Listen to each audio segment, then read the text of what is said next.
কেউ অন্যায়ভাবে যদি কাউকে হত্যা করে, আও ফাসাদিন, বা জমিনে বিশৃঙ্খলা সৃষ্টি করার উদ্দেশ্যে যদি কেউ হত্যা করে, আল্লাহ বলছেন ফাকাআন্নামা কাতালান নাসা জামিআ, সে তো একজনকে হত্যা করলো না, একজন হত্যা করার কারণে সারা পৃথিবীর মানুষকে অন্যায় করে হত্যা করলে যে গুনাহ হতো, আল্লাহ সেই গুনাহ তার আমলনামা দিয়ে দিবে। নাউযুবিল্লাহ। কি একজন মানুষকে আপনি অন্যায়ভাবে হত্যা করেছেন, অন্যায়ভাবে মানে খুনের বদলে খুন না, কি ইসলাম ধর্মে আছে না? বিয়ের পরেও আপনি ধরা পড়েন, তো আপনার সংশোধনের দরকার আছে না? কমর পর্যন্ত কূপে ওকে মারতে হবে, এটা ইসলামের বিধান। 10 জন যদি মারা হয় সারা দেশে, বিবাহিতরা আর বউ যদি কি বলে না জীবনে ওর সাথে যৌন ব্যাপারে অ্যাডজাস্ট না হয়, তাও দ্বিতীয়বার বিয়ে করার কথা ভাববে, কিন্তু আরেকজনের সাথে ধরা পড়ার কথা ভাববে না।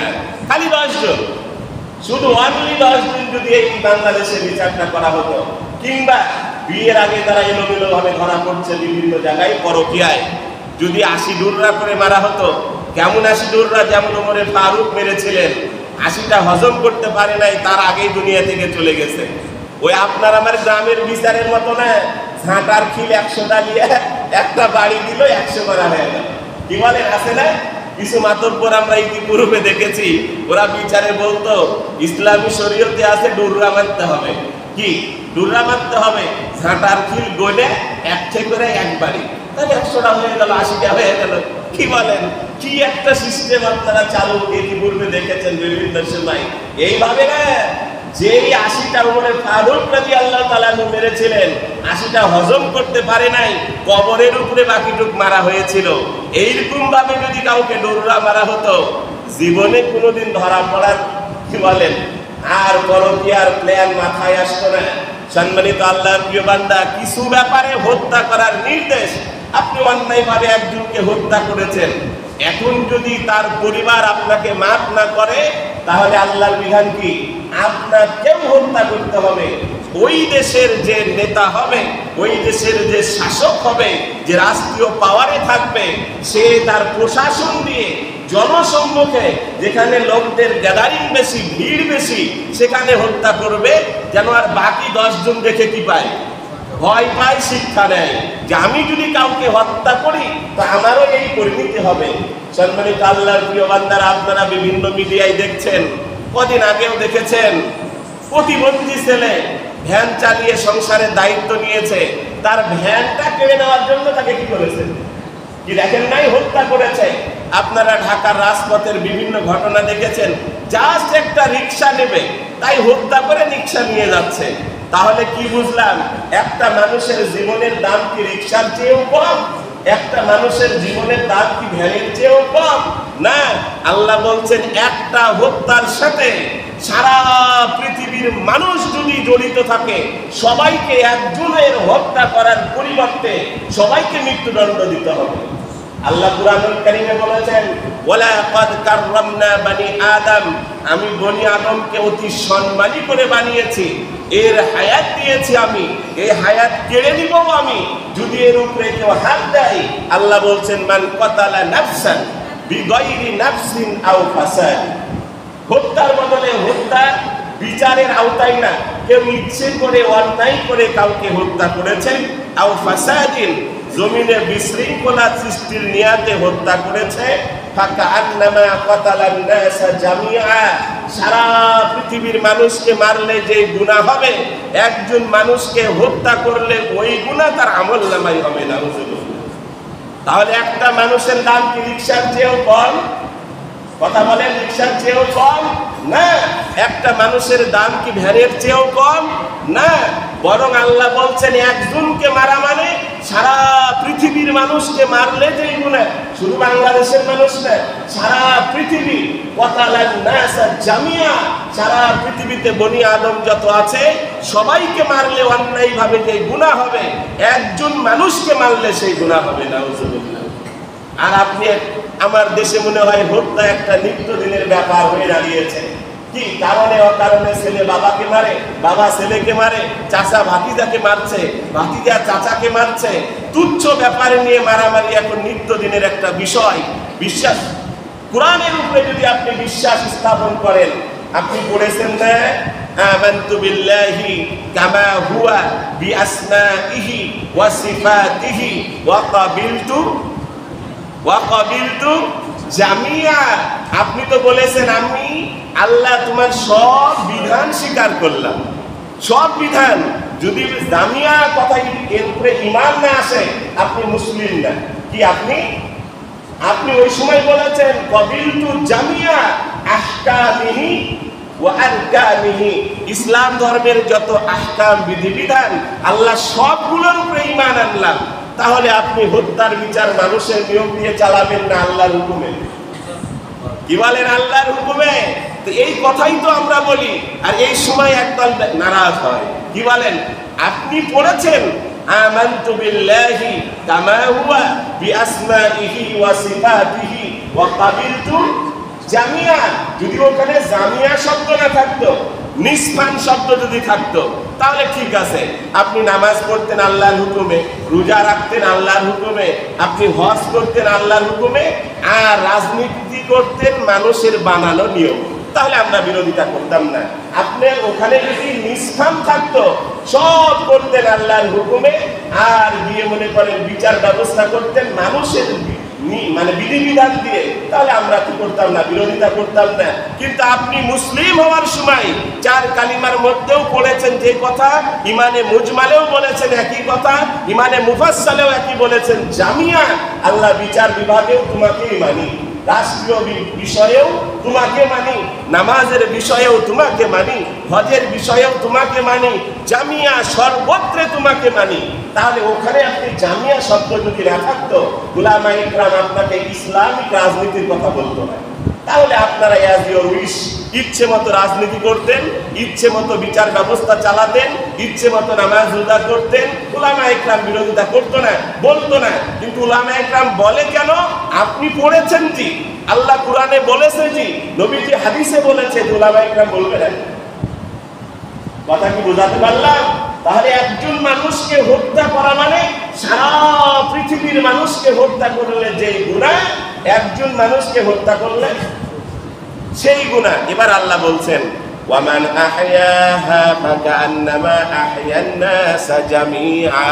ও বান্দা, তুমি আমার একটা মাখলুক, আমার একটা বান্দাকে যদি বাঁচানোর চেষ্টা করো, তুমি একজন মানুষকে যদি বাঁচাতে পারো, জুমা পড়ে যাচ্ছিলেন, রাস্তায় অ্যাক্সিডেন্ট হয়েছে, আপনি একটা মানুষকে সেখান থেকে হাসপাতালে পৌঁছিয়েছেন, রক্ত লাগতো রক্ত দিয়েছেন, তার চিকিৎসা লাগতো আপনি চিকিৎসার ওই সময় তাৎক্ষণিক ব্যবস্থা করে দিয়েছেন।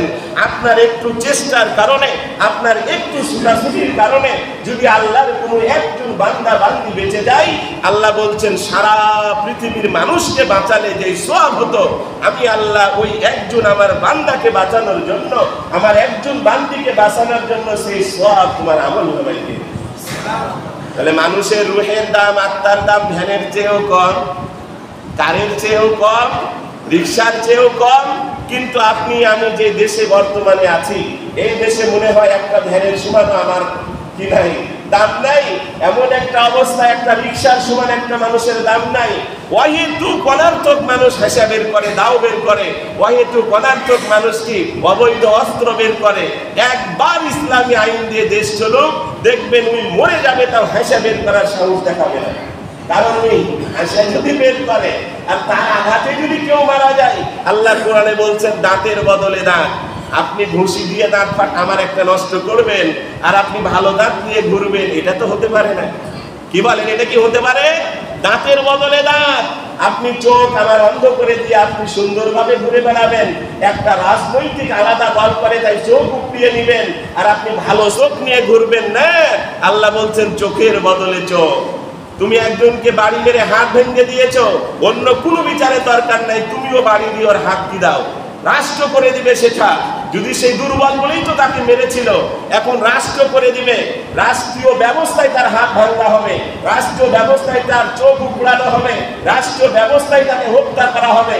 তাহলে তো আর কেউ কথা বলার সুযোগ তাহলে দেখতেন একজন মানুষের রূহ বা আত্মার কত দাম। কেউ হত্যা করার মতো কোনোদিন প্ল্যান মাথায় আনতো না বা আনবে না। অথচ আমার দেশে যেই কোনো একটা তুচ্ছ তাচ্ছিল্য বিষয় নিয়ে হত্যার মতো জঘন্য অপরাধ ঘটছে। কেন? আমরা কোরআন থেকে দূরে সরেছি, আমরা হাদিস থেকে দূরে সরেছি, বিচার ব্যবস্থায় মানুষের নিয়ম মেনেছি, রাষ্ট্রীয় ব্যবস্থায় মানুষের নিয়ম মেনেছি।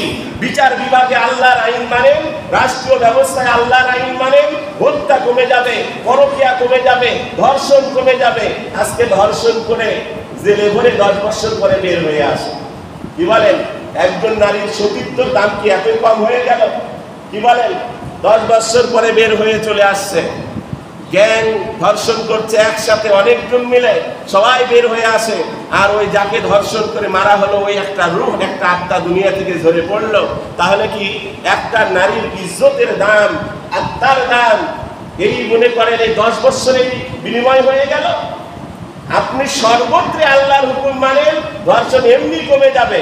ওই রোজা রেখে ওর জনশক্তি কমাবে, ওষুধ খেয়ে জনশক্তি কমাবে, বাড়াবে না, কমাবে। তাও কোনোদিন ধর্ষণের প্ল্যান মাথায় আনবে না। কারণ ধর্ষণ করতে গিয়ে ধরা পড়লে তাকে তো জীবনই হারাতে হবে।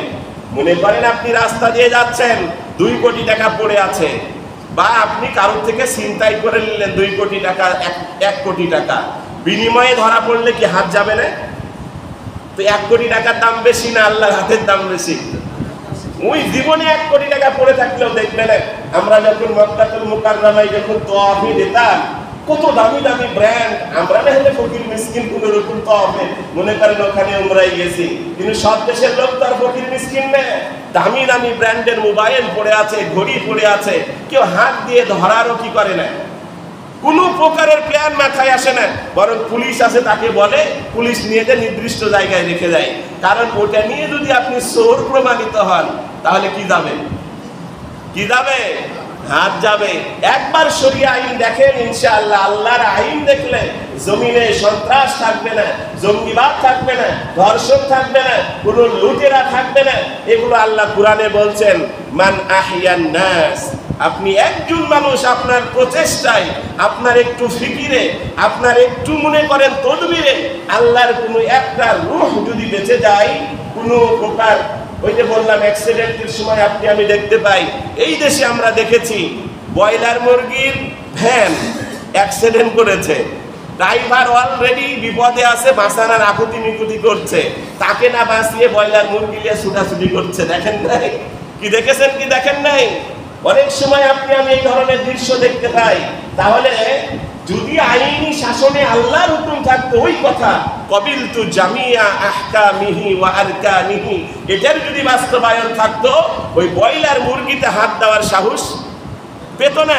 বরং ওই ড্রাইভারকে বাঁচানোর প্ল্যান করতো, যে আমি যদি একজন মানুষকে বাঁচাই, আল্লাহ বলছেন জামিয়া, সারা পৃথিবীর মানুষকে বাঁচালে যে সওয়াব, ও বান্দা তুমি যদি আমার একজন বান্দা বান্দিকে বাঁচাতে পারো, একটু চেষ্টায়, জাস্ট মেডিকেলের সময় মতো নিয়ে গেছো, ওই সময় তাৎক্ষণিক ট্রিটমেন্টের ব্যবস্থা করেছো, কিংবা অ্যাক্সিডেন্ট ওখান থেকে হাসপাতালে পৌঁছিয়ে দিয়েছো, এরপরে তার আত্মীয় স্বজনকে বুঝিয়ে দিয়েছো, তোমার একটু চেষ্টায় যদি একটা রূহ বেঁচে যায়, সারা পৃথিবীর মানুষকে বাঁচালে যেই সওয়াব হতো, আমি আল্লাহ তোমার আমলনামায় সেই সওয়াব দিয়ে দিই।